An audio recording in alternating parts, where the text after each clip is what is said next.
বিসমিল্লাহির রহমানির রহিম। সম্মানিত ভিউয়ার্স, আমার শুভাকাঙ্ক্ষী সবাইকে আমার আসসালামু আলাইকুম ও হিন্দু ভাইদের প্রতি আদাব।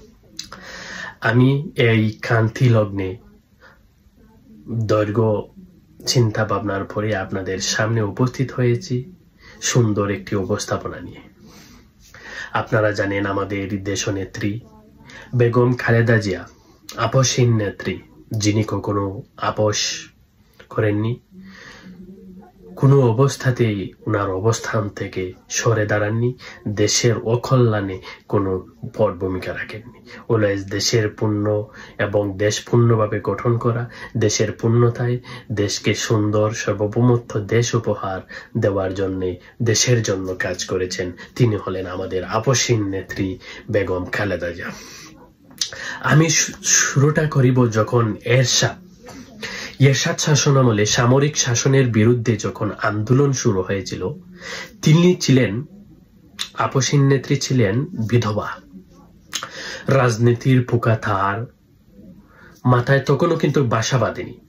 দুই এতিম সন্তানকে নিয়ে তার সময়গুলো অতীত স্মৃতিচারণ করে কেটে যায়। তিনি জানতেন না দেশটা মূলত তার নেতৃত্বের জন্য প্রতীক্ষা অপেক্ষমান রয়েছে। গর্বিত স্বামীর প্রতিষ্ঠিত দলটি তখনও পথহারা ছিল। চারদিকে ছিল লোভ, লালসা, ষড়যন্ত্র আর বিভ্রান্তি। তিনি তখন হয়ে উঠলেন এই দলের প্রতীক, এই দলকে সুন্দর একটি পথ দেখালেন, দলের হাল ধরলেন, দেশ ও মানুষকে বাঁচাতে নেমে আসলেন রাজপথে। এই রাজপথ থেকেই উনার রাজনীতি শুরু হয়। রাজনীতি তখনও কিন্তু কম বুঝিতেন, ফলে তিনি কথা কম বলতেন। কথা বললেও মেপে ঝুঁকে সুন্দর স্বাবলম্বী ভাষায় কথা বলতেন। ফলে তিনি জীবনে কখনোই তিনি বাছাল কিংবা মূর্খরা ছিলেন না। মুখে যা বলতেন তাই করে দেখাতেন। উনি ছিলেন আপসহীন। উনি উনার জীবনে অনেক কিছু হারিয়েছেন একমাত্র দেশের জন্য, দেশের মানুষের জন্য, দেশের উন্নয়নের জন্য, যা কখনো আর পাওয়া সম্ভব না। উনি হারিয়েছেন উনার স্বামীকে, উনি হারিয়েছেন উনার ছোট্ট সন্তানকে। মায়ের আগে সন্তান চলে যাওয়ার বেদনা শুধু মাই বুঝবে। অনেক প্রলোভনশীল, কিন্তু উনি কখনো জাতির সাথে বেইমানি করেননি, কখনো লং ড্রাইভে যাননি। মানুষকে ঐক্য ধরে রেখেছেন, মানুষের মধ্যে ঐক্য ধরে রেখেছেন। তখনও কিন্তু এরশাদের শাসনামল ছিল। এরশাদ ছিল একটি প্রথম স্বৈরাচার দেশের জন্য, দ্বিতীয় স্বৈরাচার।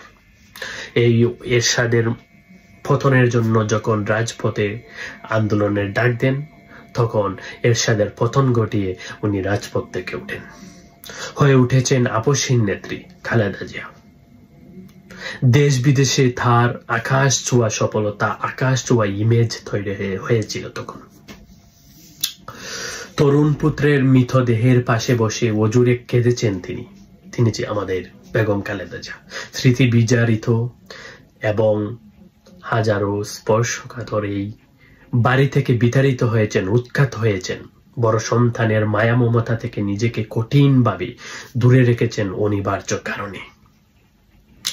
জেনেও নিজেকে নত করেননি, জেনেও তিনি কখনো আপোষ করেননি, বরং নিজেকে শাপ দিয়েছেন, নিজেকে কঠোর নিয়তির কাছে খাটামো গঠন করেছেন এবং সেটা মেনে নিয়েছেন। এমন ধীর মানুষ এদেশে কজন আছে? এমন ধীর প্রতিজ্ঞার মানুষ এদেশে কয়জন মিলবে? না, এমনটা যদি আমার সাথে হয় আমি পারবো না। এত শক্ত থাকা, এত মনোবল থাকা, বিলীন হওয়া এবং মাথা উঁচু করে দাঁড়ানো আমার পক্ষে সম্ভব না।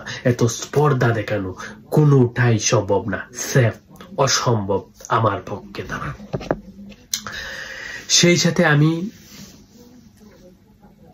উনার সুস্থতা কামনা করি। আপনারা জানেনই তিনি আজ শারীরিকভাবে মহা সংকটে রয়েছেন। দেশে শ্রেণী ধর্ম নির্বিশেষে গোটা জনগোষ্ঠী উনার জন্য প্রার্থনা করছে। এই প্রার্থনা কোনো দল বেদ ধর্ম বেদে নেই, এই প্রার্থনা সবাই করছে, হিন্দু, বৌদ্ধ, খ্রিস্টান, মুসলিম সবাই ঐক্যবদ্ধভাবে ওনার জন্য দোয়া করছে, শ্রেফ ভাবে খাস দিলে ওনার জন্য দোয়া করছে। উনি মহিষী নারী ছিলেন, উনি আপসীন নারী ছিলেন, উনি কষ্টকে বরণ করে নিয়েছেন, তারপরেও কোনো স্বৈরাচার, কোনো অন্যায়কারীর কাছে মাথা নত করেননি। তিনি ছিলেন একমাত্র আমাদের দেশনেত্রী বেগম খালেদা জিয়া, আপসীন নেত্রী, সাবেক তিনবারের প্রধানমন্ত্রী বেগম খালেদা জিয়া। এদেশের অন্য কোনো মানুষ এত পাগর ভালোবাসা পাননি, আমরা জানি। তিনি আজ অসুস্থ। এই মহাসংকটে আমি আপনাদের কাছে আবারও ওনার সুস্থতা কামনা করি। তার দলের কর্মীরা তাকে একটি কথা বলে দেশের এবং গণতন্ত্রের মা বেগম খালেদা জিয়া, দেশ নেত্রী, গণতন্ত্রের মা ইত্যাদি অবিদা যুক্ত করে সম্মান জানায়। কথাগুলো অতিরঞ্জিত নয় বোধ করি। আপনারা জানেন তিনি আজ শারীরিকভাবে মহা সংকটে রয়েছেন, হসপিটালে শায়িত অবস্থায় আছেন, কিন্তু শ্রেণী ধর্ম নির্বিশেষে গোটা জনগোষ্ঠী, গোটা বাংলাদেশের মানুষ উনার জন্য প্রার্থনা করছে। হিন্দু, বৌদ্ধ, মুসলিম, খ্রিস্টান সবাই উনার জন্য প্রার্থনা করছে, উনার সুস্থতা কামনা করছে, উনাকে মত বেদ নির্বিশেষেই প্রার্থনা করছে, উনার সুস্থতা কামনা করছে। গোটা দেশটাই মহান নেত্রীর প্রতি পরম শ্রদ্ধায়, ভালোবাসায়, শ্রদ্ধের উৎকণ্ঠিত হয়ে উঠেছে। এদেশের অন্য কোনো মানুষ, নেতা এত প্রগুর ভালোবাসা পায়নি। পেয়েছিলেন আরেকজন, তিনি ছিলেন প্রেসিডেন্ট, শহীদ জিয়া, প্রেসিডেন্ট জিয়াউর রহমান। তিনিও কিন্তু এই দেশের মানুষের ভালোবাসা, মায়া, মমতা, স্নেহ পেয়েছেন। উনাকে এখনো মানুষ স্মরণ করে, তেমনি মৃত্যুর আগ পর্যন্ত উনাকে মানুষ স্মরণ করেছে।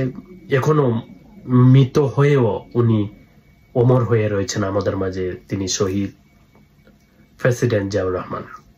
উনারই মহিষী স্ত্রী, শ্রদ্ধেয় ভালোবাসার স্ত্রী বেগম খালেদা জিয়া, আপসীন নেত্রী, তিনবারের প্রধানমন্ত্রী, আজকে মহাসংকটে দেশে শায়িত আছেন হসপিটালে। আপনাদের সবার কাছে দোয়া প্রার্থনা করছি, সেই সাথে দলের কর্মীরা থাকে আপনাদের দেশ মাতা, গণতন্ত্রের মা, দেশ নেত্রী ইত্যাদি অবিদা যুক্ত করে সম্মান জানাচ্ছে। কথাগুলো অতিরঞ্জিত নয়, আমিও বোধ করি তিনি আজ প্রকৃত অর্থেই বাংলাদেশের গণতন্ত্রের মা, বাংলাদেশের মা।